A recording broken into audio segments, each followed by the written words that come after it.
संजू सैमसन का शायद नंबर 4 पे हो सकता है कि मौका बने।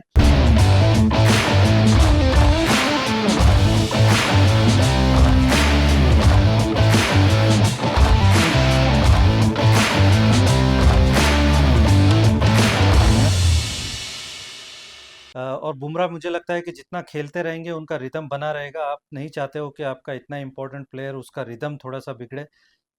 तो मुझे नहीं लगता है कि बुमराह को रेस्ट देने की ज़रूरत है। अगर आप ये वर्ल्ड टूर्नामेंट की बात करें, ये आईसीसी इवेंट है, ये वर्ल्ड कप है, तो उस लिहाज से ऑब्वियसली वो पिच उस तरह की नहीं है।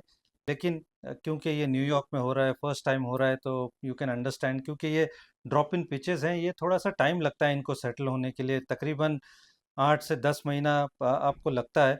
तो इतना टाइम इनको मिला नहीं है।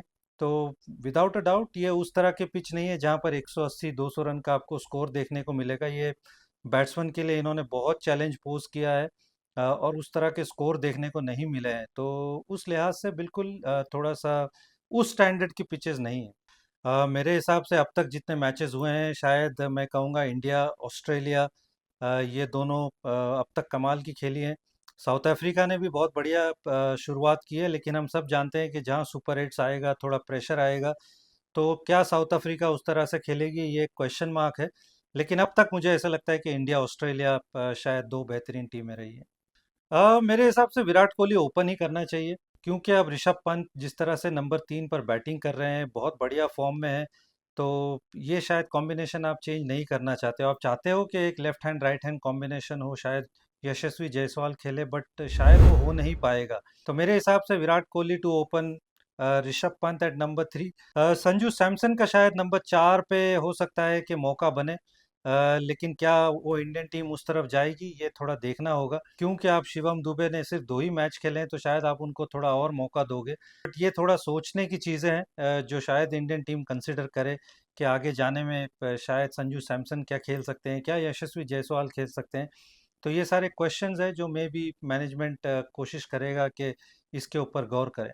मेरे हिसाब से आपको थोड़ा सा अटैकिंग अप्रोच ही रखना चाहिए, क्योंकि आप डिफेंसिव अप्रोच से कहीं नहीं पहुंच पाओगे। बॉलर को पता है कि उसको आके एक जगह पे गेंद करनी है, और उसको काफ़ी मदद विकेट से एनीवे मिलने वाली है। तो उस तरफ उस वजह से मुझे लगता है बैट्समैन को थोड़ा सा प्रोएक्टिव होना पड़ेगा। वो पावर प्ले में आपको थोड़ा सा रन बनाने होंगे, क्योंकि एक बार पावर प्ले ख़त्म हो जाएगा तो रन बनना इतना आसान होता नहीं है। तो बिल्कुल आपको प्रोएक्टिव अप्रोच रखना पड़ेगा, वो एग्रेसिव अप्रोच रखना पड़ेगा। और हमने देखा भी है कि ऋषभ पंत जैसे बल्लेबाज ने रन बनाए हैं इस पिच पे, और वो इसी तरह से खेलते हैं। तो शायद वही अप्रोच को आपको कंटिन्यू करना पड़ेगा। वेल, बहुत इंटरेस्टिंग है, क्योंकि जिस बल्लेबाजों पर ऑब्वियसली आपकी नज़र है, जैसे विराट कोहली, रोहित शर्मा, वो क्योंकि इस ट्रिकी पिच पर खेले हैं न्यूयॉर्क में, तो उनके इतने रन बने नहीं है। बट जिस तरह से अब तक टूर्नामेंट जा रहा है, मार्कस स्टोइनिस ने काफ़ी रन बनाए हैं। लेकिन अभी भी काफ़ी टूर्नामेंट बचा हुआ है। तो मैं कहूँगा कि विराट कोहली को आप मत भूलिए, क्योंकि जैसे जैसे टूर्नामेंट बिजनेस एंड पे आएगा, तो वो अपना रंग दिखाएंगे, वो अपनी ग्रेटनेस दिखाएंगे। तो विराट कोहली को मैंने पिक किया था कि शायद वो हाईएस्ट रन गेटर होंगे, तो मैं अभी भी उस पर स्टिक कर रहा हूँ। जी नहीं, मुझे ऐसा लगता है कि ये पिचेस की वजह से ये दिक्कत आ रही है। इतने बड़े स्कोर बने नहीं हैं, पिच बैट्समैन फ्रेंडली नहीं है, बॉलर्स को बहुत ज़्यादा मदद है, थोड़ा अप एंड डाउन बाउंस है। तो मुझे नहीं लगता है कि बहुत ज़्यादा सोचने की ज़रूरत है। विराट कोहली ने जिस तरह से आईपीएल में बल्लेबाजी की है, मुझे लगता है उसी तरह से उनको कंटिन्यू करना चाहिए। और इसी तरह से गेम आगे बढ़ रहा है। जहां आपको थोड़ी सी बेहतर पिच मिलेगी, मुझे लगता है ये अप्रोच आपको थोड़ा सा डिविडेंड्स देगा। बिल्कुल, मुझे लगता है ये पिच उस स्टैंडर्ड की नहीं है जो आप चाहते हो T20 फॉर्मेट में और वर्ल्ड कप में। बट कंसिडरिंग कि ये पहली मर्तबा मैचेस हो रहे हैं न्यूयॉर्क में, ये ड्रॉप इन पिचेस हैं, ये सेटल हुए नहीं हैं, तो उस लिहाज से आप थोड़ा सा मार्जिन ऑफ फेवर देते हो कि इनको सेटल होने के लिए टाइम लगेगा। बट आइडियल कंडीशंस में ये उस तरह की पिच नहीं है जैसी आप चाहते हो। जहाँ तक आपकी बात है कि वो महमूदुल्लाह का जो लेग बाई गया था, उन्होंने रिव्यू लिया सामने वाली टीम में, और वो नॉट आउट रहे, लेकिन वो रन भी उनको नहीं मिले। तो बिल्कुल ये आईसीसी को मुझे लगता है कि इस बारे में सोचना होगा, क्योंकि ये बैटिंग टीम को बहुत नुकसान पहुंचाता है, और उसी 4 रन की वजह से बांग्लादेश वो मैच हार गया। तो मुझे लगता है कि अभी भी ये चीज़ है जो सुधारने की ज़रूरत है।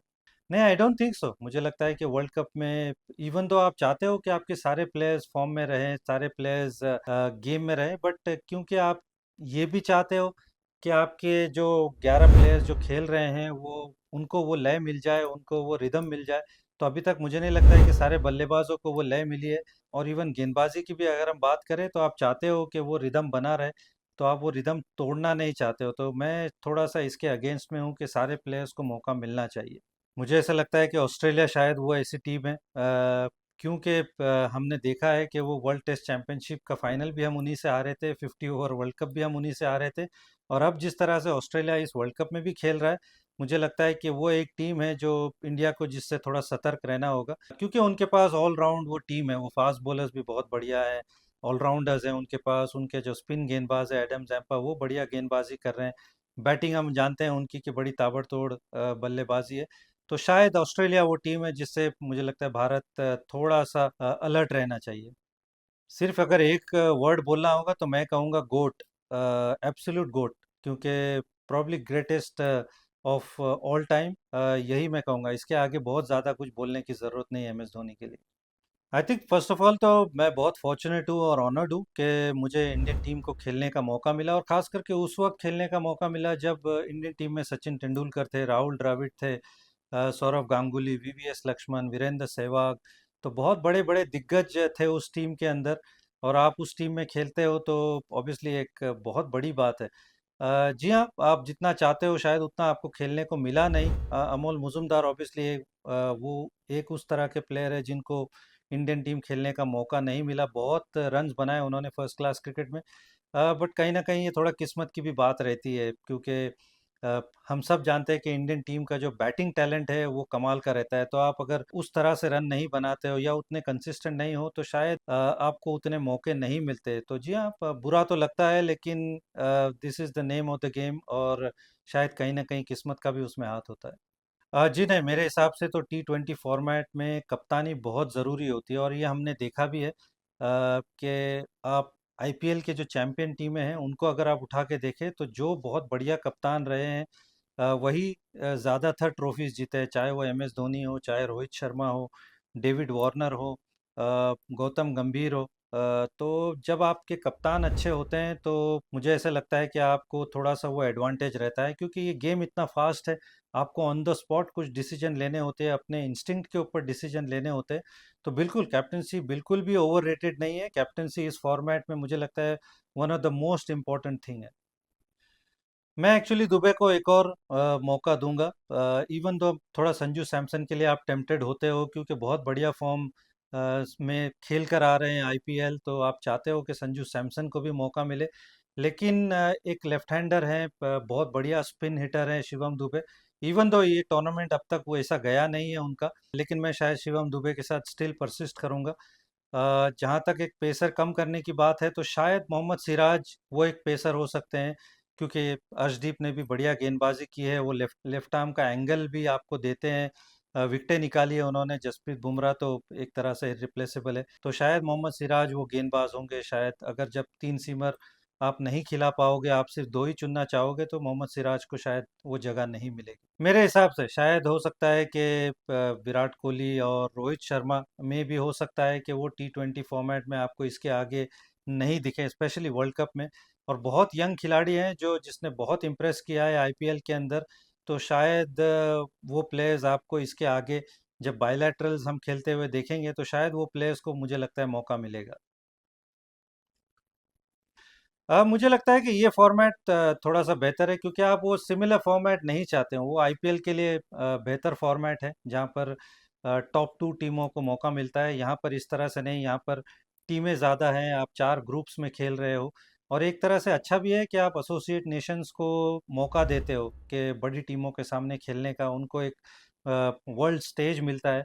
तो आई थिंक ये एक तरह से ICC का अच्छा फैसला है कि 20 टीमों को मौका मिलता है। इवन दो काफ़ी मैचेस थोड़े से वन साइडेड होते हैं, बट एसोसिएट नेशंस के लिए आई फील बहुत बढ़िया ये अपॉर्चुनिटी है। और उसके बाद आप सुपर एट्स में जाते हो तो सारी जो अच्छी टीमें लीग स्टेज में अच्छा परफॉर्मेंस किया वो खेलती हैं, तो वहाँ से कंपटीशन बहुत बढ़िया हो जाता है। तो मैं थोड़ा सा इस फॉर्मेट के फेवर में हूँ। आई थिंक बिल्कुल एडवांटेज है इंडिया को, लेकिन उसके बावजूद आपको अच्छी क्रिकेट खेलनी होगी। अगर आप जानते भी हो कि आप कहाँ खेलने वाले हो, आई डोंट थिंक उससे कुछ फ़र्क पड़ता है ऑन द डे अगर आप अच्छा परफॉर्मेंस नहीं करते हो। और इंडिया ने शुरुआत की है न्यूयॉर्क में और बहुत ट्रिकी पिचेस पे शुरुआत की है। और यहाँ से उनका जो लेग है वो वेस्ट इंडीज़ लेग शुरू होगा। तो एनीवे मुझे ऐसा लगता है कि आप ने 4 स्पिनर लेकर आए हैं, लेकिन आप न्यूयॉर्क में आए हो, आपको पिच बिल्कुल डिफरेंट मिली है। तो ये ऑब्वियसली इंडिया के फेवर में नहीं रहा है। तो शायद जब टीम इंडिया की टीम जब वेस्ट इंडीज़ जाएगी, तो जिस रणनीति से उन्होंने अपनी टीम सिलेक्ट की है वो शायद काम में आएगा, जहाँ 3 स्पिनर हो सकता है कि खेलते हुए दिखे। बट आई डोंट थिंक कि आप बहुत सारी चीज़ जानते भी हो, लेकिन अगर आप ऑन द डे वैसा परफॉर्मेंस नहीं करते हो तो it doesn't make any difference. हाँ, मेरे हिसाब से शायद शिवम दुबे को एक और मौका मिलेगा, क्योंकि अब वो इस तरह से बढ़िया परफॉर्मेंस करके आए हैं, आपको वो थोड़ा सा बॉलिंग एबिलिटी भी देते हैं। इवन तो उन्होंने अभी तक बॉलिंग की नहीं है, लेकिन वो एक एक्स्ट्रा बॉलिंग का ऑप्शन पजेस करते हैं। प्लस हम सब जानते हैं कि वो स्पिन के अगेंस्ट जिस तरह से खेलते हैं, हालांकि ये टूर्नामेंट में उनके इतने रन बने नहीं है, बट शायद मुझे लगता है कि उनको और मौका देना चाहिए।